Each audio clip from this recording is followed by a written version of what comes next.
नमस्कार, अस्सलाम वालेकुम रहमतुल्लाहि व बरकातुहू। आदाब। मैं मुतीउर रहमान अज़ीज़, ग्रुप एडिटर, पैगाम मादर वतन, ऑनर, प्रोपराइटर। दोस्तों, जैसा कि आप लोगों ने सोशल मीडिया में, अखबारों में, प्रिंट मीडिया में, उर्दू, हिंदी, इंग्लिश लैंग्वेजेस में ये आर्टिकल पढ़ लिया होगा, जो मैंने कल तहरीर करके तमाम अखबारों को मुल्क भर के कोने-कोने में भेजा था।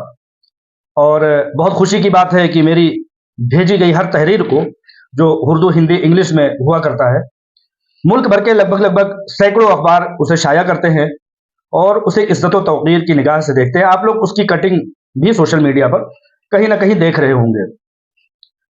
मैंने कल एक आर्टिकल लिख करके मुल्क के लोगों को और सोचने वालों को, गौर फ़िक्र करने वालों को, मुल्क में अक़लियतों की गिरती हुई शाख को बचाने का फ़िक्र करने वाले लोगों को ये बताने की कोशिश की है।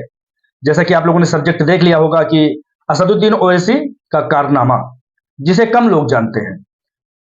असदुद्दीन ओवैसी के बहुत से कारनामे ऐसे हैं, जिसे लोग मतलब उनके मास्टरमाइंड होने की हैसियत से, उनकी चरफ़ ज़ुबान होने की हैसियत से, लोग ये समझते हैं कि ये बहुत भले शख्स हैं। मैंने आर्टिकल की शुरुआत की है, हैदराबाद में मुसलसल 3 बार से मेंबर पार्लियामेंट रहे असदुद्दीन ओवैसी, जिन्हें जागीर अपने वालिद सुल्तान सलाहुद्दीन ओवैसी से वरासत में मिली है। हर शख्स अपनी पहुँच के बमूजिब अपना कारनामा अंजाम देता है, जिसकी जिस भी पहुँच होती है, जिसकी जैसी सोच होती है, वो अपने कौम, अपने लोगों का और अपनी कम्युनिटी का फ़ायदा करवाता है। असदुद्दीन ओवैसी के सुल्तान सलाहुद्दीन ओवैसी चूँकि अब मरहूम हो चुके हैं, वो अपने मालिक हकीकी से जा मिले हैं। उनके इंतकाल के बाद बहुत से ऐसे कारनामे लोगों के सामने आए हैं, जैसे कि उनका एक बेवा के घर को कब्जा कर लेना, उनका कई एक ज़मीनों का कब्जा करने के बाद हाई कोर्ट ऑफ तेलंगाना का उनके खिलाफ लैंड ग्रैबर होने का एक ऑर्डर देना। ये बहुत सारी चीज़ें उनके मरहूम होने के बाद आई हैं। हैदराबाद का एक सोशल एक्टिविस्ट कहता है कि बाबरी मस्जिद को गिराने में, साठगांठ में और लोगों को मुश्ताल होने से बचाने में और लोगों को खामोश करने में कहीं न कहीं सुल्तान सलाहुद्दीन ओवैसी का बड़ा किरदार रहा है। बाबरी मस्जिद की जो एक कमेटी हुआ करती थी, उसके सर्वे सर्वा हुआ करते थे सुल्तान सलाहुद्दीन ओवैसी, और उन्हीं के ऊपर ये भी इल्ज़ाम लगा है कि हैदराबाद के चार मीनार बैंक को जिस तरह से डिमोलिश किया गया, उसको मुनहदिम किया गया, उसको बर्बाद किया गया, उसका नामो निशान मिटाया गया, सुल्तान सलाहुद्दीन ओवैसी यानी कि असदुद्दीन ओवैसी के वालिद साहब का ही हाथ था। उसी रविश पर चलते हुए सुल्तान सलाहुद्दीन ओवैसी के लायक फायक फर्जंद, जिन्होंने की बैरिस्ट्री की वकालत की डिग्री लेकर के गैर ममालिक से आए हैं, उनसे ये तवक्को की जा रही थी कि एक लीडर शक्ति के घर से निकलने वाले एक लीडर शक्ति हैं, जिनसे कौम को, मुल्क को बहुत बड़ा फ़ायदा होगा, लेकिन ऐसा नहीं हुआ। लोग कहते हैं कि भाई फ़ायदा तो हो रहा है असदुद्दीन ओवैसी से, वो आवाज़ उठाता है, वो बहुत कुछ करता है, बहुत मतलब आवाज़ उठाता है, लेकिन मैं कहता हूँ कि आवाज़ उठाना अगर फलाह व बहबूद का ज़ामिन होता, तो मुल्क में सिख, ईसाई, जैन, बुद्धिस्ट जो अक़लियतें हैं, वो भी आवाज़ उठा रही होती हैं, लेकिन ये दिन-ब-दिन, दर्जा-ब-दर्जा तरक्की करते चले जा रहे हैं। ये अक़लियती जो कि बहुत कम कम्युनिटी में हैं, यहूदी हैं, ईसाई हैं, बुद्धिस्ट हैं, जैन हैं, ये सब कभी आवाज़ उठाते हुए नहीं देखे गए, काम करते हुए देखे जाते हैं। लिहाज़ा असदुद्दीन ओवैसी अगर सिर्फ़ और सिर्फ़ आवाज़ उठा करके अपनी कम्युनिटी का फलाह व बहबूद करना चाहते हैं, तो ये कहीं न कहीं उसी बात का ख़मियाज़ा है कि अगर आवाज़ उठाना और चीखो-पुकार मचाना अगर इस बात का ज़ामिन होता कि वो अपनी कम्युनिटी का फ़ायदा कर रहा है, तो गदहा वो सबसे मुअज़्ज़ज़ मख़लूक़ माना जाता है, क्योंकि सबसे तेज़ आवाज़ निकालने वाला शख्स, तो सब मख़लूक़ जो है वो गदहा है। लिहाज़ा आवाज़ उठाना किसी भी तरक्की और किसी भी फलाह व बहबूद का ये एक मेयार नहीं हो सकता। काम दिखाइए, काम, काम कहाँ है? काम के नाम पर आपने लोगों को दबाया है, कुचला है, बर्बाद किया है, और कहते हैं कि आवाज़ उठाता है।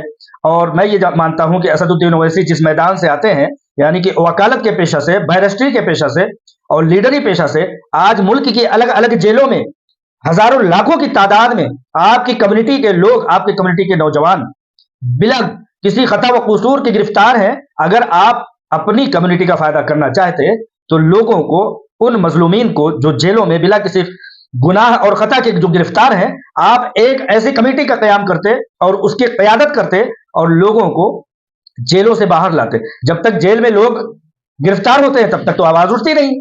वो लोग खासतौर से जो लीडर पेशा है, जिनके की एक नाम है अतीक अहमद, जो कि कत्ल कर दिए गए बेचारे अपने भाई के साथ, और इसी तरह से अफजाल अंसारी, वो बेचारे जदोकोब कर दिए गए। क्या क्या उनके साथ किया गया आप लोगों ने देखा। आज के वक्त में जो समाजवादी पार्टी के लीडर हैं आजम खान, वो बेचारे बगैर गुनाह के मुर्गी चोरी, बकरी चोरी, भैंस चोरी और पता नहीं क्या क्या चोरी के इल्जाम में एक वो शख्स गिरफ्तार है जो आपकी कम्युनिटी का आज के वक्त का सरसैयद है। वो मौलाना जौहर अली यूनिवर्सिटी बनाने के खमियाजा भुगतते हुए उनकी लीडरी की, उनकी क्यादत को निस्तो नाबूद कर दिया, और असदुद्दीन ओवैसी उन पर आवाज नहीं उठा सके, उन पर कार्रवाई नहीं कर सके। आप बैरिस्टर हैं, आप वकील हैं, वकीलों की क्यादत कर सकते हैं। अगर कुछ करना था तो आपको ये काम करना था। अगर उसके अलावा आप ये समझते हैं कि सिर्फ आवाज उठा करके अपनी कम्युनिटी को आप फलाह बहबूद के रास्ते पर गामजन करेंगे, तो ये हो नहीं सकता, और ये होने वाला है नहीं, क्योंकि दुनिया में आज तक आवाज उठा करके किसी की फलाह बहबूद का एक जामिन बनना, ये कहीं ना कहीं आज तक देखा नहीं गया है।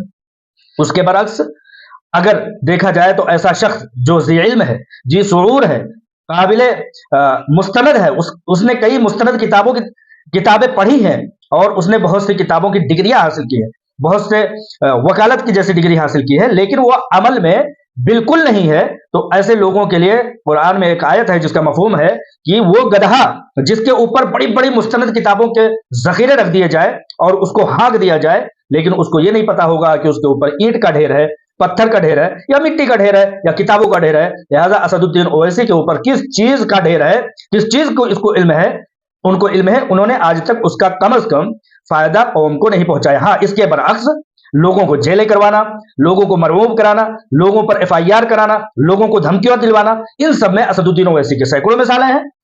खास तौर से असदुद्दीन ओवैसी अपनी कम्युनिटी को दबाने के लिए अपनी कम्युनिटी के ऊपर एफआईआर कराते हैं, उनको जेलें करवाते हैं, उनकी बहुत सारी बर्बादी का जरिया बनते हैं। उसके लिए आप लोग अगर देखेंगे तो हीरा ग्रुप ऑफ कंपनीज मुल्क का सबसे वाहिद और सबसे बड़ा मिसाल है कि असदुद्दीन ओवैसी ने सबसे पहले 2008 में हीरा ग्रुप ऑफ कंपनीज में दाखिल होने के लिए, एज अ पार्टनरशिप के लिए दाखिल होने के लिए आलमा डॉक्टर नोहरा शेख, जो CEO Heera group of companies है, उनके पास पैगाम भेजा कि हमको हीरा ग्रुप ऑफ कंपनीज में दाखिल किया जाए, मैं पार्टनरशिप अख्तियार करना चाहता हूं। लेकिन असदुद्दीन ओवैसी का यहां पर मकसद हीरा ग्रुप ऑफ कंपनीज में पार्टनरी या उसमें शमूलियत उनका मकसद नहीं था। उनका मकसद ठीक उसी तरह से था जैसे कि उन्होंने कोऑपरेटिव बैंक, उनके बाप दादाओं ने, उनके आबा व अजदाद ने कोऑपरेटिव बैंक में किया कि लोगों को कोऑपरेटिव बैंक में बड़े बड़े कर्ज दे करके दाखिल कर दिया। जिस तरह से कि हीरा ग्रुप ऑफ कंपनीज में दाखिल किया इन्होंने, जब इनकी पार्टनरी नहीं चल सकी, हीरा ग्रुप ऑफ कंपनीज की सीईओ ने इनको पार्टनरशिप में नहीं रखा, बड़े रकम लेने के लिए डॉक्टर नोहरा शेख ने उनको फटकार दिया और कहा कि नहीं, हमें नहीं चाहिए आपकी बड़ी रकम, हम अपनी मिल्कियत में इस कंपनी को आगे ले जाना चाहते हैं, क्योंकि आप सूदखोर हैं, आप सूद के कारोबार करते हैं, और हमारा काम यानी हीरा ग्रुप ऑफ कंपनीज का काम वो सूद से पाक तिजारत है। लिहाजा उनको फटकार दिया गया। 2008 की बात बता रहा हूं। 2008 से 2010 तक इन्होंने इस कोशिश में, इस बात की कोशिश की कि हीरा ग्रुप ऑफ कंपनीज में शमूलियत अख्तियार की जाए, लेकिन इनको उसमें शमूलियत अख्तियार करने की इजाजत नहीं दी गई। क्यों? क्योंकि इनका मकसद उसमें शमूलियत अख्तियार करके पैसा कमाना, कौम को फलाह बहबूद के रास्ते पर लाना मकसद नहीं था। हीरा ग्रुप ऑफ कंपनीज को तोड़ना मकसद था। क्यों? इसलिए कि इनके बैंक, असदुद्दीन ओवैसी का बैंक जो है Darussalam, Heera group of companies के आने से इनके दारुस्सलाम बैंक के जो सूद का शरह नुमो होता है, सूद में अफजाइश होती है, सूद के कारोबार में जो एक तरक्की होती थी, उसमें एक रेशो में गिरावट आई थी, जिसकी वजह से असदुद्दीन ओवैसी ने हीरा ग्रुप ऑफ कंपनीज में शमूलियत की दावत पेश की कि हम इसमें शामिल होना चाहते हैं, लेकिन उनका मकसद हीरा ग्रुप ऑफ कंपनीज की बर्बादी थी। 2010 तक इन्होंने कोशिश की। 2010 से लेकर के इन्होंने हीरा ग्रुप ऑफ कंपनीज को धमकाने और उस पर गुंडों को भेजने की कोशिश की। असदुद्दीन ओवैसी के कारनामों कि एक कंपनी को हम बताना चाहते हैं, और बहुत सारे मामलात हैं, मस्जिदों को गिराना, वक्फ प्रॉपर्टीज को कब्जा करना, मुस्लिम नुमाइंदगी को कुचल करके खत्म करना। आज मुल्क में सैकड़ों ऐसी सीटें हैं जहां पर मुस्लिम नुमाइंदगी बड़े अच्छे अंदाज में हुआ करती थी, लेकिन असदुद्दीन ओवैसी ने उसको कुचल दिया, अपने लोगों को वहां पर दाखिल करके अपनी हेट स्पीचेस के जरिए से। उस पर भी कभी आऊंगा, लेकिन अभी फिलहाल मैं ये कहना चाहता हूं कि असदुद्दीन ओवैसी ने 2010 से 2012 तक धमकियों से काम लिया, मरऊब करने की कोशिश की, और यह कहा कि यहां से अपनी कंपनी और सदर दफ्तर हैदराबाद से लेकर के चले जाओ, तेलंगाना से कहीं दूर चले जाओ। लेकिन आलमा डॉक्टर नोहरा शेख साहिबा ने एक बार फिर से कहा कि नहीं, मुझे ये तुम्हारी धमकी मंजूर नहीं है, अपने जूते की नोक पर तुम्हारी धमकियों को रखती हूं, डॉक्टर नोहरा शेख ने कहा, CEO Heera group of companies. और जब ये चीज नहीं चली तो 2012 में असदुद्दीन ओवैसी ने हीरा ग्रुप ऑफ कंपनीज के ऊपर एक अखबार में निकले हुए इश्तेहार को बुनियाद बना करके एफआईआर कर डाला। उस एफआईआर की पादाश में उस एफआईआर के 3 मवाद थे। पहला ये कि हीरा ग्रुप ऑफ कंपनीज की सीईओ कहती हैं कि हमारा बिजनेस है, जबकि बिजनेस नहीं है। पहला इल्जाम इनका था। असदुद्दीन ओवैसी का दूसरा इल्जाम यह था कि ये कहती हैं कि हमारा इदारा है, हमारा मदरसा है, जबकि कोई मदरसा नहीं है। तीसरा इन्होंने इल्जाम लगाया कि इन्होंने इन्वेस्टमेंट मांगा है, जबकि इनकी कंपनी कहीं से कहीं तक नजर नहीं आती। बड़ी सख्ती से जांच पड़ताल हुआ, बड़ी सख्ती से जांच पड़ताल कराई गई। दिन भर आलमा डॉक्टर नोहरा शेख और बोर्ड ऑफ डायरेक्टर्स को बुला करके थानों में यूं ही मरऊब करने के लिए बिठाया रखा जाता था 2012 से लेकर के 2016 तक। और नतीजे के तौर पर 2016 में असदुद्दीन ओवैसी की सख्त जांच की इंक्वायरी में असदुद्दीन ओवैसी शिकस्ते फाश से दो चार हुए। वहां से हीरा ग्रुप ऑफ कंपनीज ने इस अजियत का बदला लेने के लिए असदुद्दीन ओवैसी के ऊपर हितके इज्जत का मुकदमा दायर किया, 100 करोड़ रुपए। वहां से असदुद्दीन ओवैसी मजीद और बिलबिला गए।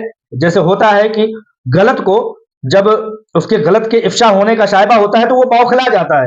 असदुद्दीन ओवैसी बौखला गए और बौखलाहट में उन्होंने क्या किया कि इनकी कंपनी पर, हीरा ग्रुप ऑफ कंपनीज के अकाउंट्स पर लिमिटेशन लगा दिया और उसको जांच के नाम पर 2018 में इन्होंने बंद करवा दिया ताकि कंपनी बंद हो जाए और इस पर इंक्वायरी बिठा दी।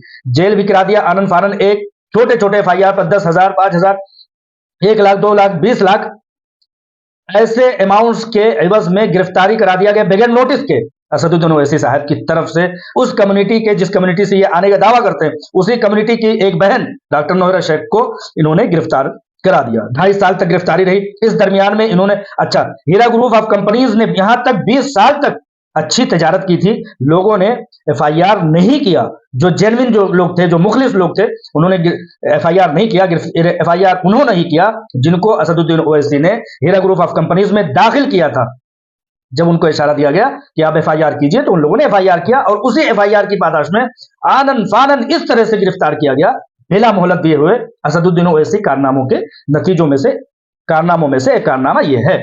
और उसके पीछे एक ऐसे शख्स को जो कि ब्लैकमेलर है, जो कि रेपिस्ट है, जो कि क्रिमिनल है, जिसका नाम कि शहबाज अहमद खान है, उसको एक्टिव कर दिया असदुद्दीन ओवैसी ने कि तुम इस बात का ऐलान करो कि ये कंपनी डूब गई, इस पर एफआईआर करो, इस कंपनी को डुबा दिया गया, इस पर एफआईआर करो। और एमआईएम का, यानी कि असदुद्दीन ओवैसी का ये चेला शहबाज अहमद खान वो काम करता रहा। यहां तक कि गौर करने वाली बात है कि मुल्क के किसी कोने में एफआईआर की जरूरत होती थी, वह शख्स फ्लाइट से, बेरोजगार शख्स फ्लाइट से जाता, वहां पर एफआईआर करता, फ्री लीगल हेल्प देता लोगों को।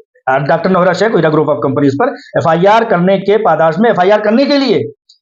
लेकिन वहां पर भी हुआ ये कि इस हरकारे को, शहबाज अहमद खान को, इस काम के लिए छोड़ा गया और उसने पूरी तरह से यह काम किया, मुकम्मल तरीके से काम किया। और उसने बरमला इस बात का इजहार किया कि एक जगह से डॉक्टर नोहरा शेख निकलेंगी, दूसरी जगह गिरफ्तार करा दिया जाएगा, दूसरी जगह निकलेंगी, तीसरी जगह एफआईआर करा के गिरफ्तार करा दिया गया। और हुआ यही कि जहां जहां पर भी असदुद्दीन ओवैसी के रसूख बेहतर थे, वहां वहां पर डॉक्टर नोहरा शेख की गिरफ्तारी हुई। आप ये देखिए, मैं गिनाता हूं, हैदराबाद यानी तेलंगाना में, उसके बाद आंध्र प्रदेश में इम्तियाज जलील जिस एरिया का है यानी महाराष्ट्र में, मुंबई में जहां की इनका वारिस पठान एक वो हुआ करता था, एमएलए हुआ करता था वहां पे, पुणे में, कर्नाटका में, इस तरह से अलग अलग जगहों पर, उन जगहों पर जहां पर असदुद्दीन ओवैसी के रसूख थे, वहां पर गिरफ्तारी कराई गई।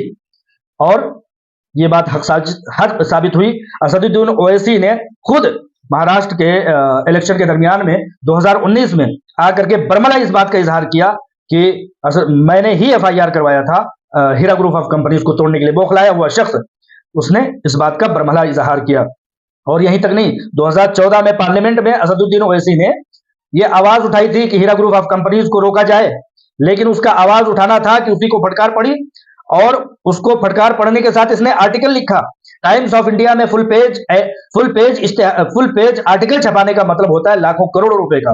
इसने छपवाया, लेकिन नतीजे के तौर पर हीरा ग्रुप ऑफ कंपनीज और तरक्की करती गई और तरक्की करती गई। जब और आगे मामला तय हुआ तो अपने मेंबर पार्लियामेंट इम्तियाज जलील से असदुद्दीन ओवैसी ने फिर से पार्लियामेंट में आवाज उठवाया और यह कहा कि 50,000 करोड़ का जो है गबन है वगैरह वगैरह। मैंने इम्तियाज जलील को खत लिख करके बोला और यह कहा कि अगर तुम अपने असल बाप की औलाद हो, इम्तियाज जलील, अगर तुम अपने असल बाप की औलाद हो तो पहली बात इस बात का हिसाब पेश करो, और नहीं तो अगर तुम जानना चाहते हो, कौम और मुल्क जानना चाहती है, तो मैं तुम लोगों को यह बताना चाहता हूं कि आज तक की सुप्रीम कोर्ट और तमाम जांच एजेंसियों की इंक्वायरी में हीरा ग्रुप ऑफ कंपनीज सिर्फ और सिर्फ जितने मामलात हैं वो सिर्फ और सिर्फ 5,500 करोड़ के हैं, जिसमें से कंपनी में बने हुए ज्यादातर लोग हैं, कंपनी के साथ रहने वाले ज्यादातर लोग हैं, कंपनी से विड्रॉल करने वाले ज्यादातर लोग हैं, एफआईआर करने वाले तो सिर्फ करोड़ 2 करोड़ रुपए के हैं। प्रॉपर्टीज जो आलमा डॉक्टर नोहरा शेख साहिबा की निकली है, 86 प्रॉपर्टीज निकली है, जिसमें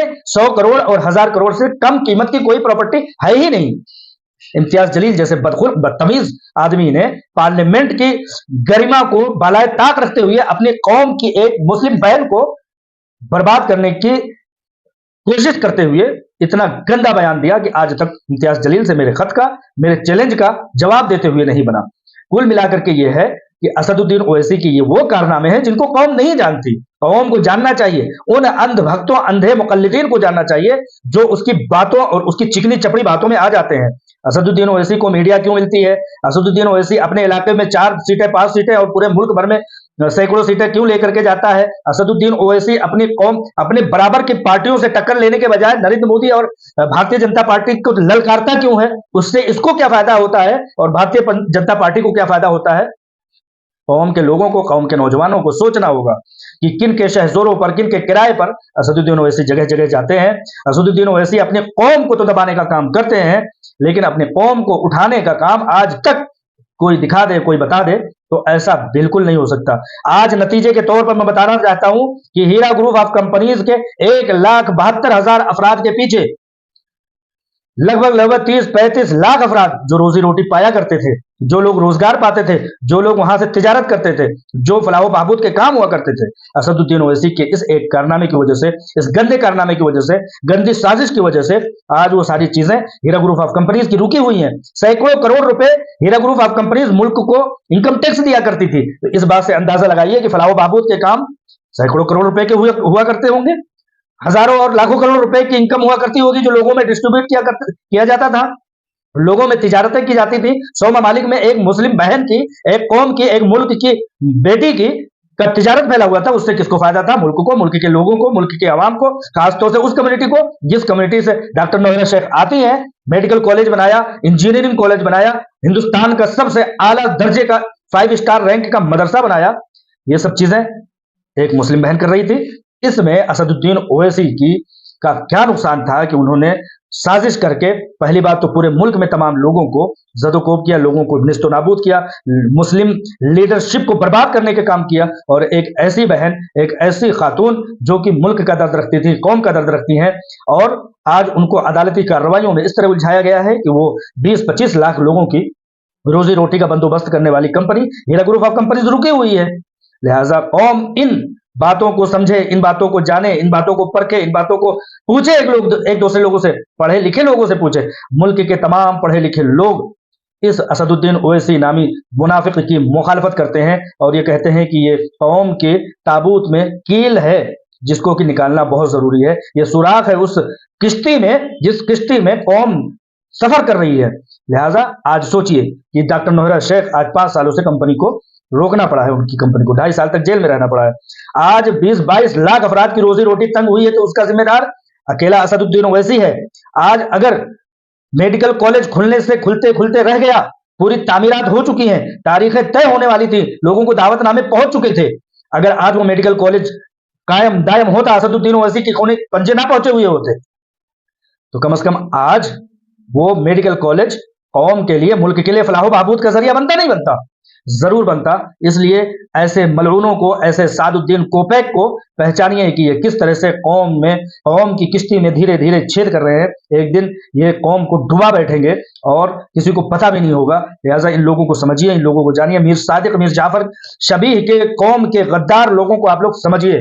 यही मेरा मकसद है, यही मेरी मंशा है। इसी चीज़ को बताने के लिए लोगों को मैंने ये आर्टिकल लिखा था, जो कि मुल्क के अलग-अलग अखबारों में शाया हुआ है। सैकड़ों की तादाद में फ़ोन दस्तयाब हुए, इसके हक़ाइक़ को पूछा गया, इसके सबूतों को माँगा गया। अगर किसी को ज़रूरत इस बात की है कि मेरी बोली गई किसी भी बात को सच्चाई और प्रूफ़ और सदाकत के लेवल पर परखना चाहता है, तो मैं उसको प्रूफ़ दूँगा, अदालती प्रूफ़ दूँगा, उसके बयानात को दूँगा, उसके तमाम तरह के शवाहिद को दूँगा, हर चीज़ को आपको प्रोवाइड कराऊँगा। किसी भी तरह से मेरी एक भी बात में अगर किसी को लग़ज़िश महसूस हो, तो उसका मेरा गिरेबान पकड़ करके मुतालबा करे कि इसका प्रूफ़ दो, और मैं अगर नहीं दे सका तो गलत साबित होऊँगा। लिहाज़ा मैं हर वो बात जो कह रहा हूँ, हर एक बात का ज़र्रे-ज़र्रे का मेरे पास प्रूफ़ है, सबूत है, और बगैर सबूत के मैं कुछ भी नहीं बोलता।